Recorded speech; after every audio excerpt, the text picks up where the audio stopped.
Hello and welcome back to Thomas Talks Cars.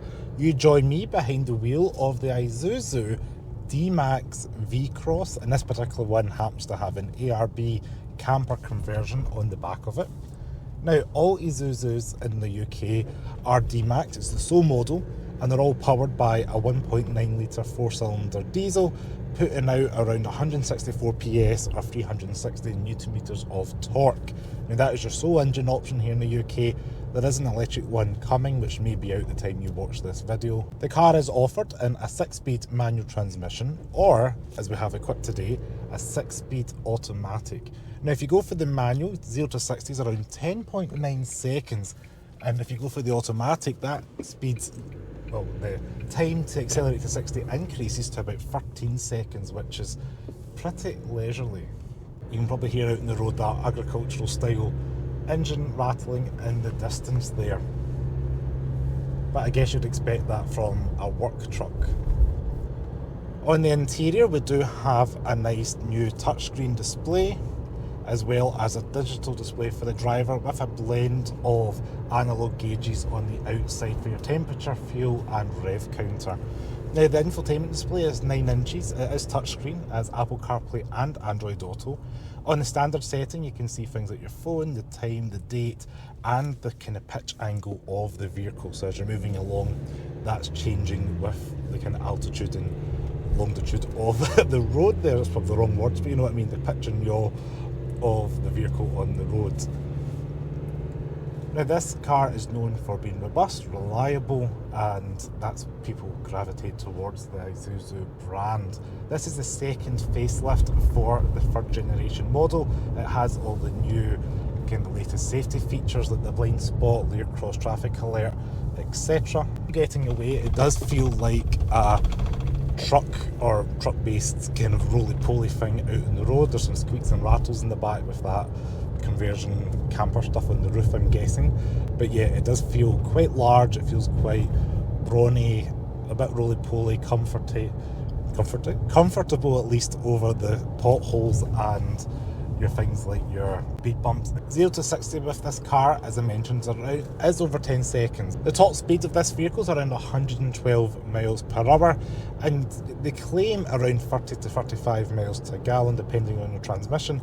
I am seeing around mid 20 miles to a gallon today. However, it is worth noting I have not taken this car on a long motorway journey. It has been kind of stop-start, city and dual carriageway driving. National speed limit 321, and we are off, kind of.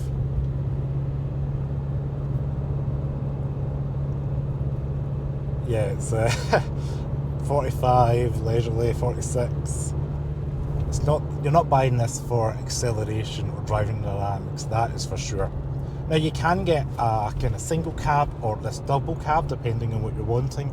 Prices start around £27,755 for the kind of single cab utility model. With the double cab you can get a DL20, a DL40 or this top of the range V-Cross. Prices start around 33 for the DL20, 38,000 and change plus VAT obviously for the V-Cross, and then you can get an Arctic truck, an AT35 for around £57,000 plus VAT if you want to take your car to extreme, off-roading. It's got big chunky tyres, lifted suspension, etc. The wading depth of the standard Isuzu D-Max is around 800 millimeters of water, which is quite good, and it can tow 3.5 tonnes with a payload of 1 tonne as well in the bed. Again, this one does have the ARB conversion, so you're not going to be carrying 1 tonne on top of your cooker and sink and all the goodies we've got in the back of this, but it is worth noting you can do that. I've also been told by Isuzu there's going to be a commercial version coming to the UK that removes the rear seats and kind of has a modular kind of thing in the back of the vehicle, so again you can use that for the commercial HMRC reasons. This V-Cross trim does have the leather seats, they are heated, we've got the reversing camera with guidelines, parking sensors all around, a leather steering wheel which is quite smooth and nice buttery feel, and does have less than 500 miles on this car. We do have all-round electric windows, electric mirrors as well, which is nice to see as well. I was not expecting that in a pickup truck today. And then we've got plenty of cubby holes in the car between 2 glove boxes, some on the dash, and then door bins with a little bit of storage, as well as a little bit of storage in the centre here. This car also has a rough terrain mode as well, which is apparently new for the second facelift of the 3rd gen D-Max. And then of course we can go from 2-wheel drive to 4-wheel drive high and low by turning the big selector here. I do also like the fact we've got physical buttons for the climate controls as well. Not everything's through a touchscreen. It's quite refreshing to be in a 2025 car that has that feature. Just kind of a little bit more old school traditional vibe and feel about the car. It's just diesel, it's just got buttons, and it's a 6-speed automatic transmission, which means we're good to go that way.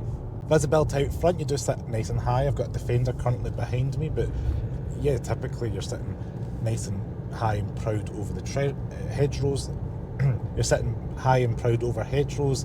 Steering in that, I said it's adequate. It's got a bit of feedback through to it. It does feel maybe hydraulic, I'm not 100% sure, but it does feel like you've got a bit of weight to it. It doesn't feel overly assisted or light, and A-pillar's not that bad. Again, the rear visibility is pretty bad in this car just because this one has got the camper conversion. Again, if you went for the standard maybe bed or the standard kind of Trutman canopy on it, it might be a little bit better for yourself. I really like the fact we've got blind spot in the gigantic mirrors on the side. They are, again, you'd expect for a pickup truck, provide good visibility, and just adds that extra level of safety if you're out on the road and merging, like with somebody today just pulling out in front of us. Rear seat has got space for 3, ideally 2 adults, and you've got child seat points in the outer seats. They aren't heated or anything, but there is a bit of storage, a little hook, as well as a USB-C charger, or cup holders in the middle as well. You can have that option if you want your cup holders down. But overall, pretty impressed with this Isuzu D-Max. Now you can let me know what you think of the car below. These are very popular where I am, and they seem to be a reliable pickup truck for people. Well, I'd say a special thanks to Eaglesham Garage for loaning me this car for today's video, and comment your thoughts below what you think of the D-Max and also what you think of the ARB conversion. I will touch on that with some overlays. This video is mostly on the D-Max V-Cross versus this specific ARB Camper version of the car. Now, as always, I will see you guys next video, and make sure to subscribe for more car content. Ciao!